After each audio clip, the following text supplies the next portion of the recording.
know this?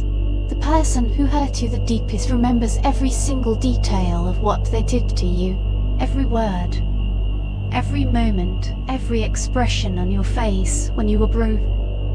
There is a very meaningful quote by Carl Jung, one of the leading psychologists of his time. Everything that irritates us about others can lead us to an understanding of ourselves. But what Jung's famous idea doesn't fully explain, and what I am about to reveal to you, will completely challenge everything you think you know about people who refuse to take responsibility for their mistakes. By the end of this, you will understand why some people sleep peacefully at night while you replay their betrayal, their word, and your pain over and over again in your mind, unable to. Let me begin with the disturbing truth that they remember.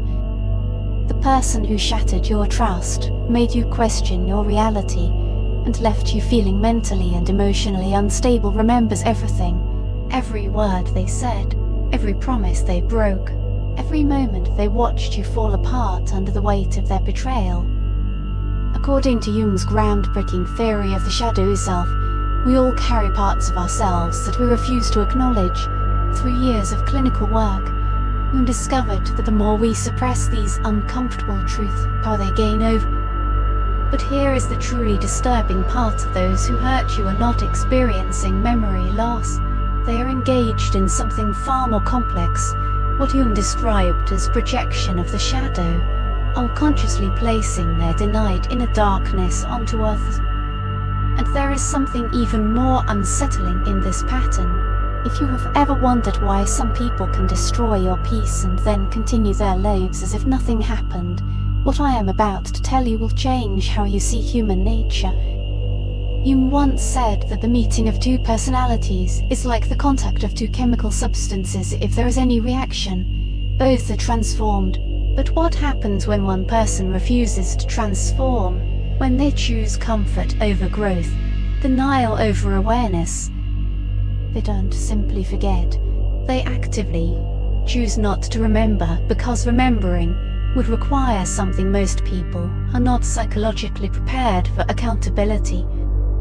And accountability, as Jung discovered through his work with patients, demands something even more frightening: real change.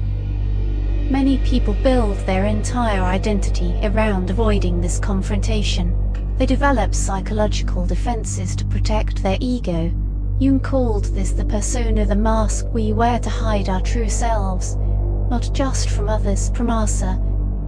When someone hurts you and then behaves as if nothing happened, they are not simply lying to you, they are maintaining what Jung would call a temporary life, a psychological state in which they remain constantly justified, constantly innocent, constantly comfortable.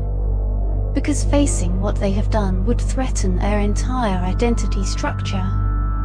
And here is where it becomes more complicated. These individuals are not always consciously manipulative. Often, they have developed unconscious strategies to transfer emotional burden onto others while protecting themselves from any internal conflict. So when you say, "You hurt me," what they hear is not truth, it is threat.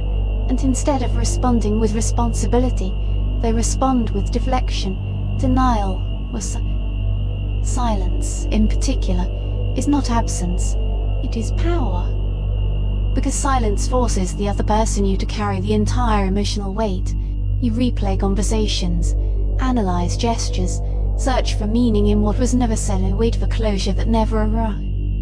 This is not accidental, it is psychologically destabilizing. Jung believed that what we resist persists, and in relational dynamics, what is left unresolved becomes a loop that repeats internally within the one who seeks closure.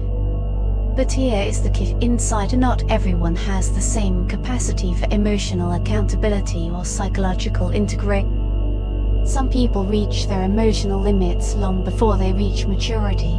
They are not necessarily evil in a simple sense, they are limited by their level of psychological development. For them, admitting wrongdoing does not mean I made a mistake, it means I am a mistake, and that collapse of identity feels unbearable. So instead of facing that pain, they externalize it, they shift blame, They write narratives. They become the innocent character in every story they tell themselves. You wrote that true individuation, the process of becoming psychologically whole, requires integrating both light and shadow within ourselves. But not everyone chooses that path. Some people remain stuck in avoidance, repeating patterns without awareness. And this is why closure often never comes from them. Because closure is not something they give you. It is something you build within yourself when you stop expecting accountability from those who are not capable of giving. Jung's deepest insight was this: until you make the unconscious conscious, it'll direct your life and you will call it. So when someone hurts you and moves on without acknowledgement, it does not necessarily mean they have forgotten. It may simply mean they are not willing or able to face what they have done. And your healing is not dependent on their awareness. Your peace does not require their apology. Your value does not depend on their recognition.